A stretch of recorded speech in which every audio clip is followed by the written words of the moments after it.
Hey creators! AI video is moving fast and new tools are reshaping how visual content is created. While some platforms focus on short experiments or quick demos, others are trying to build something more stable and production-ready. One platform that has been quietly gaining attention in the AI video space is Higgsfield.ai. Higgsfield.ai is an AI video generation platform designed with a clear focus on realism, motion quality, and visual consistency. Over time, it has attracted creators who are interested in using AI video, not just for tests, but for more structured creative work, including cinematic scenes and longer-form storytelling.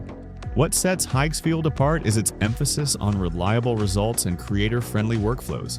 Instead of pushing constant flashy updates, the platform has been evolving toward cleaner motion, better coherence between frames, and tools that support real creative processes. Because of this steady approach, expectations around Higgsfield's next major update have been growing.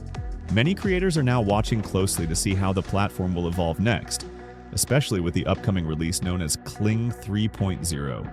Alright, so I'm on the Higgsfield blog right now, and this page breaks down what creators are expecting from Kling 3.0 based on public discussions and early signals. Kling 3.0 isn't officially released yet, and this isn't a list of confirmed features, it's more about where things seem to be heading. The main idea here is that Kling 3.0 is expected to move toward a more production-ready AI video system, instead of short experimental clips. The goal is a unified workflow where generation, editing, and consistency are handled in one place. As you scroll, you'll see a lot of talk about a unified model. Rather than switching between separate tools or modes, Kling appears to be heading toward a single integrated creative pipeline. For creators, that means fewer workarounds and a smoother process. Another big theme is longer video formats. Most AI video tools work fine for short clips, but they struggle with longer sequences.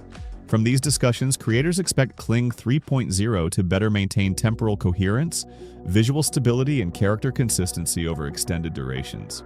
There's also a section about structured multi-scene generation. Instead of isolated clips, Kling seems to be evolving toward full sequences, where camera movement and pacing are guided by the prompt itself. That's a big step toward more cinematic AI video creation. Subject consistency comes up a lot as well. Keeping characters or subjects looking the same across multiple shots is still a major challenge. The signals here suggest Kling is putting more focus on solving that. The article also connects recent Kling updates. Kling 2.6 improved native audio and lip sync. Kling 0.1 Omni focused on multimodal reasoning and scene continuity. Motion control demonstrated better physics, camera movement, and longer motion handling. Together, these updates clearly form the foundation for Kling 3.0.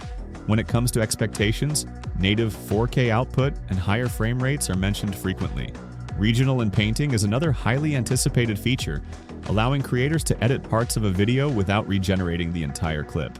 There's also strong interest in improved physics, character interaction, and longer generation durations, potentially in the 30 to 60 second range. Overall, what makes this interesting is that it's not just hype. These points are coming from real community discussions on platforms like X and Reddit, which are linked here. While Kling 3.0 isn't out yet, the direction feels pretty clear. Kling seems to be aiming to push AI video toward more reliable production-ready workflows, and that's why so many creators are paying attention. Here we are on the Reddit page where the community has been connecting the dots, and everything points to Kling 3.0 dropping very soon. This is not coming from official announcements, but from patterns people are spotting across recent updates.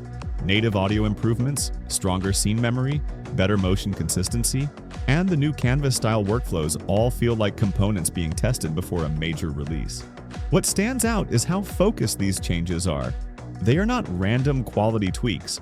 They look like groundwork for longer clips, multi-shot storytelling, and real cinematic control.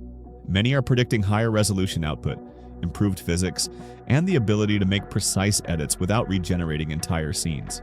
If the community analysis is right, Kling 3.0 will not just raise visual quality, it could change how creators plan, build, and iterate AI video projects.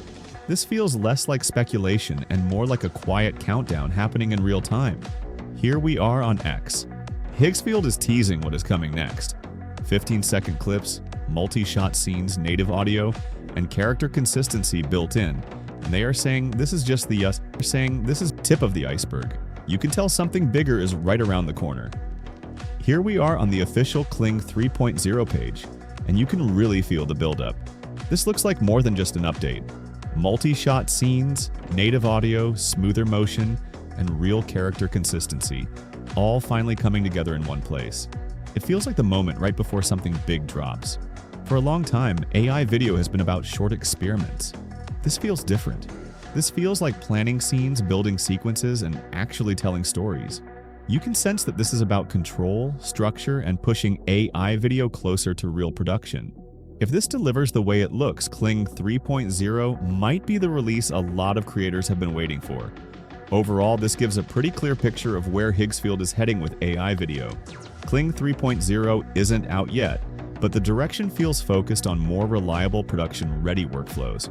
If you want to explore the sources and discussions, you'll find the links in the description.